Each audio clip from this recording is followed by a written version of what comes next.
లక్షమురాలు మోసే లగ్గ చేసుకుంటే అంగరే కదా అత్తగారి వాళ్ళ తాములతో తగరారు మంగళ సిరిక మరి సుల్లు తమ్ముడా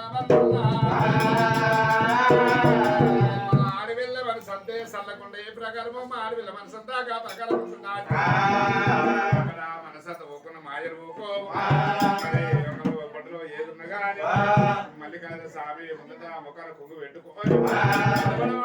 కన్నీరు విడుపుతున్నదమ్మా మనసంత ఊకున్న మాయలు ఊకోరా తమ్ముడా మన్న చెప్పింది రేణుక ఎల్లమ్మా ఇక్కడ సంగతి ఇక్కడ ఉండంగా దేవరాజు మల్లికార్జున స్వామి వెనక వారి అక్క ప్రాణాలు ఎదగొట్టడం వల్లమ్మా అక్క ఎల్లమ్మ పోయక ఎల్లమ్మ నేను ఎంత చిన్ననే ఎంత పెద్దదారు ఎరకలేక రెండు మాటలు అన్నగా నేనన్న మాటలు దురువుగడ్డ పట్టిన ఎల్లమ్మ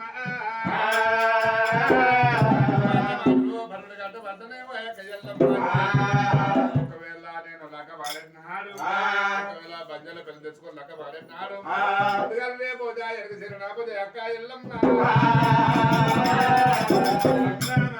మొదల నా పూజ కడతావు సిరిని పూజ కట్టుకుంటూ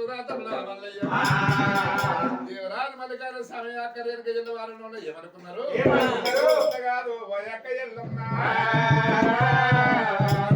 లోకం పుట్టబంతం ఉన్నది పెరగబంతం ఉన్నది నా పేర మల్ల పండుగలు కారబంతం ఉన్నది పెరన ఎల్లమ్మ లగ్గాలు కారబంతం అమ్మ అక్క ఎల్లమ్మ తమ్ముడు మళ్ళీ నిలుపుకుని వంతం ఉన్నది అక్కయ్యా వంట బయలు తీసుకుంటే అప్పుడు అక్క ఎల్లమ్మ బంజల పిల్లలు తీసుకొని మళ్ళీ తీసుకుని వంతమన్నాడు తీసుకొని గంగజల్లు ఆఖరికి వెళ్ళవంతమన్నది బండారు వేసుకోవాలి అక్క ఎల్లమ్మ ముందుగల్లా బంజల పిల్లలు తీసుకున్నాక నీ పేరు మీద కనకొమ్మల పుట్టబనము ముందుగా చేపిస్తాను కనకొమ్మల పుట్ట కాడికి వచ్చి పుట్ట బంగారం తీసుకొని వాళ్ళ కథలు గోపురాలు ఏర్పందం చేపిస్తాక అయ్యా